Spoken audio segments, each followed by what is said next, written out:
Et si tu arrêtais de chercher ta valeur dans le regard des autres et que tu commençais enfin à la construire à la source? Aujourd'hui, on va parler de l'estime de soi. Pas celle qui dépend des likes ou des compliments, mais celle qui ne s'effondre pas, même dans les tempêtes. Bienvenue dans l'art du glow-up, l'espace où on cultive la beauté intérieure, l'organisation douce et l'équilibre de vie. Ici, on croit que le glow-up commence à l'intérieur, dans ta relation avec toi-même, avec les autres et surtout avec Dieu. Dans cette vidéo, je vais te partager 5 clés pour construire ta vraie valeur intérieure. Des clés simples, mais profondes, qui peuvent transformer ton regard sur toi-même et redonner du sens à ta vie. Mais d'abord, commençons par comprendre ce qu'est l'estime de soi. L'estime de soi, c'est la manière dont nous nous percevons, nous nous jugeons et nous nous valorisons. Elle représente la valeur que nous nous accordons à nos propres yeux.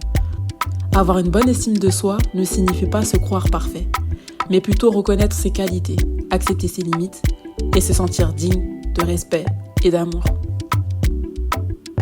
Clé numéro 1, louer ta source. Dieu ne crée pas de déchets. Ton existence n'est pas un hasard. Tu n'as pas été créé pour être une copie, ni pour être comparé. Tu as été pensé, voulu et façonné. Quand tu doutes de ta valeur, souviens-toi que tu es l'œuvre d'un créateur qui ne se trompe pas. Chaque cicatrice, chaque différence, chaque trait de ton caractère fait partie d'un plan. Louer Dieu, c'est aussi reconnaître ta beauté et ta dignité.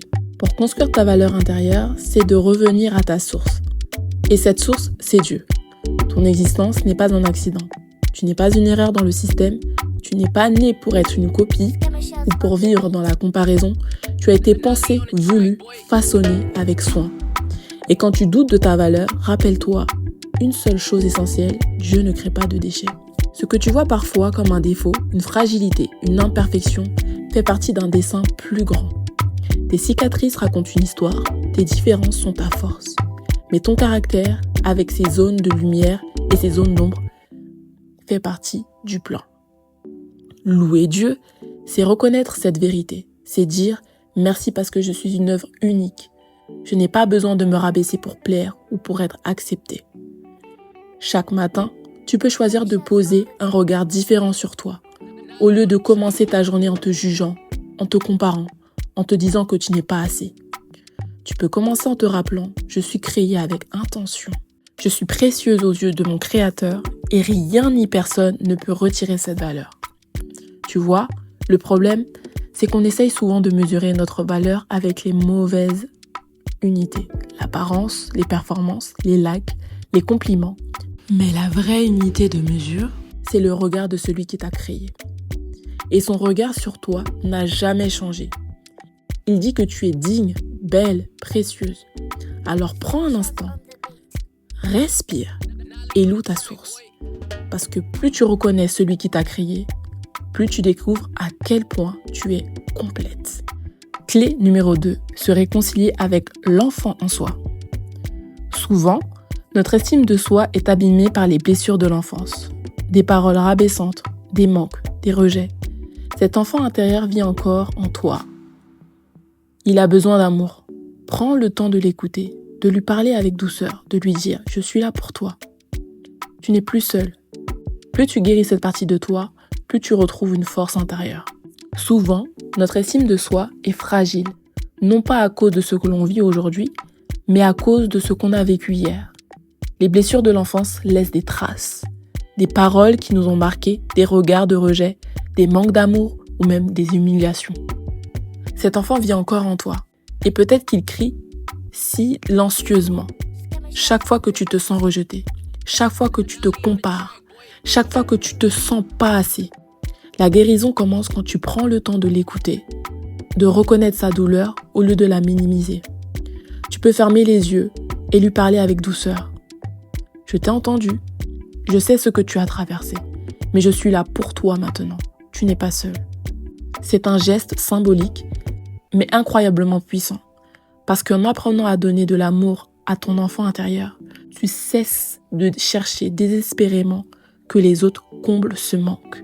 Te réconcilier avec cette partie de toi, c'est accepter ton histoire sans honte. C'est te dire, oui, j'ai été blessé, mais ces blessures ne me définissent pas. Je peux avancer, je peux grandir et je peux transformer cette douleur en force. Souviens-toi, ton enfant intérieur n'attend pas que tu sois parfaite. Il attend juste que tu l'accueilles.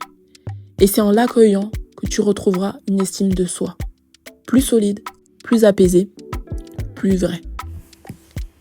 Clé numéro 3, comprendre sa personnalité. Dieu t'a donné une personnalité unique, des forces, des dons, mais aussi des faiblesses. Et ce n'est pas un défaut. Connaître tes talents te permet de briller là où tu es appelé. Connaître tes faiblesses t'apprend l'humilité, mais aussi à demander de l'aide. Quand tu comprends ton fonctionnement, tu arrêtes de te comparer et tu commences à t'accepter. Dieu ne t'a pas créé pour que tu sois une photocopie des autres. Il t'a donné une combinaison unique de forces et de faiblesses, de talents et de limites. Et tout cela en un sens. Le problème, c'est qu'on vit souvent dans la comparaison. On se juge à travers les forces des autres, en oubliant notre propre don. Mais ton chemin n'est pas celui des autres.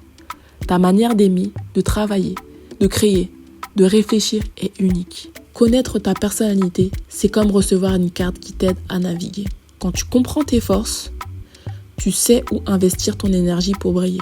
Quand tu comprends tes faiblesses, tu arrêtes de les voir comme une honte et tu les vois comme des zones d'apprentissage. Je vais t'expliquer quelque chose. Imagine un puzzle. Chaque pièce a une forme différente. Et c'est justement cette différence qui lui permet de trouver sa place. Toi aussi, tu es une pièce essentielle dans le grand tableau. Alors prends le temps d'apprendre à te connaître.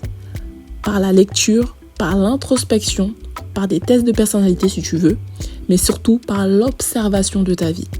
Qu'est-ce qui te donne de l'énergie? Qu'est-ce qui te fatigue? Qu'est-ce qui te rend fier? Et rappelle-toi, tes forces ne sont pas un accident.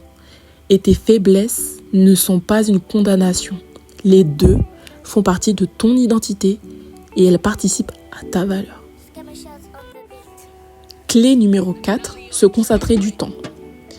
L'estime de soi se nourrit dans l'action. Lire, apprendre, écrire, prendre soin de ton corps par le sport, t'accorder des moments de repos et de silence, tout cela, c'est du carburant pour ton âme. Ce n'est pas de l'égoïsme, c'est de l'entretien. Comme une fleur qu'on arrose chaque jour pour qu'elle reste vivante. Parce que l'estime de soi, ça ne tombe pas du ciel, ça se cultive, comme une plante qu'on arrose chaque jour. Le piège, c'est qu'on vit dans un monde qui glorifie la productivité, les autres, les obligations. Résultat, tu t'oublies. Mais si tu prends pas soin de toi, qui le fera à ta place? Se consacrer du temps, ce n'est pas de l'égoïsme, c'est de l'entretien. Quand on entretient sa maison, son corps ou son jardin, ça veut dire t'accorder du repos, lire un bon livre, faire du sport, apprendre quelque chose de nouveau, écrire, méditer, prier.